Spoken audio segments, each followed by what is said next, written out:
Over the years, DVG Games has brought us many great solitaire games in their Leader series, from games like Sherman Leader, where you would use your forces including, M4 Shermans, infantry, artillery, and other forces to fight battles across war-torn Europe, or the reverse of that front with Tiger Leader, where you would use your Tigers and your Panthers, other infantry forces to fight back against the Allies. Or you could even take it to the skies with B-17 Leader, where you had control of a bomber squadron and you would conduct raids across Europe. Also, one of my personal favorites so far has been Corsair Leader, where you control your aircraft squadron and you're fighting in the Pacific, trying to fight back the Imperial Japanese Navy as they march across the Pacific. And now we're getting the reverse of that front with Zero Leader.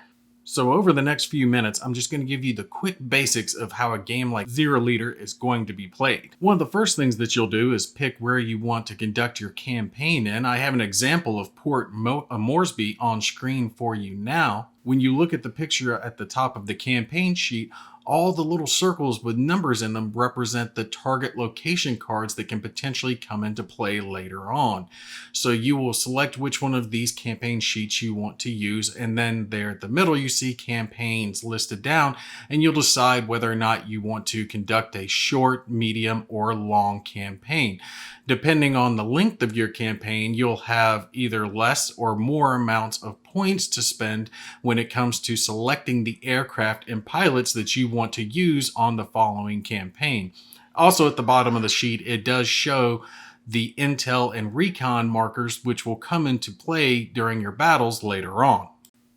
So after you've selected which campaign and the length of the campaign that you want to play, you'll have to select which pilots and aircraft that you want to use for your campaign. You can see from the examples that I have on screen that you'll have multiple cards for the same pilot and aircraft, and that's because those pilots are actually going to be able to increase their skills and level up through the course of your campaign. You see that the pilot I have on screen here can have up to 6 levels of experience front and back of the card, all the way from green up to legendary. And that's going to affect things like their air-to-air and air-to-ground skills. Well, they'll have a higher modifier that will give them bonuses during combat. Also, before you conduct a combat mission, you will have the opportunity to purchase extra munitions for your aircraft, everything including different categories of bombs, drop tanks, or even torpedoes can be fitted to some of your aircraft for use during the missions that they go on. So after you've decided which aircraft you're going to take on a mission, then you're going to have to determine what your target for that mission is actually going to be. And there are many different types of targets that can be available for your campaigns. You see some examples on screen now of ground support, communications, or shore batteries that can be targets for your mission. But it's not just normal ground-based targets that are in this game. There are also naval targets as well. Things like taking out enemy aircraft patrols, their troop ships, their cargo ships, all the way up to including battleships and aircraft carriers can also be targets for your missions.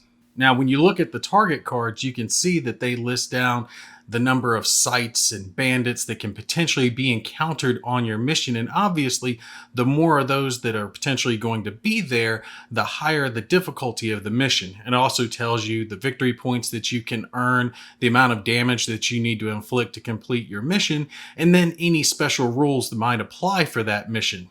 Once you've selected the target for your mission, you'll have to set up your game board, which will involve setting down the approach for your aircraft and then randomly drawing sites and bandits according to the number listed down on the target card that you chose.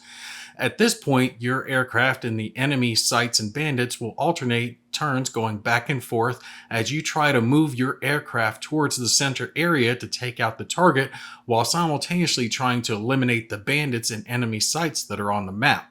So as we see here, one of our aircraft has moved forward and taken out one of the enemy sites. We see that our other fighter has moved in and engaged in a dogfight with the enemy bandit. Using the provided dogfight player aid, each plane will conduct maneuvers trying to outmaneuver the other and gain an advantage to be able to shoot down their opponent. You'll continue turns like this back and forth, attacking enemy sites and enemy bandits until you've either destroyed your target card or your own forces have been destroyed or retreated off the map.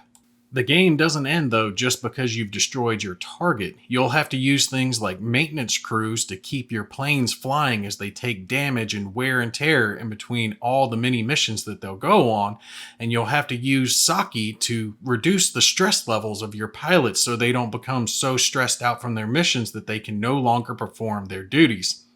With this brief overview, I've barely even scratched the surface of all the gameplay that's going to be included with Zero Leader. The campaigns that you'll be able to go on, the many different types of aircraft that you'll be able to add to your squadron or you'll fight as bandits, the naval target missions where you'll fight enemy destroyers, cargo ships, and battleships. So if all this sounds like it's interesting to you, make sure you check out the Kickstarter coming from DVG Games, which will be launching on August 11th.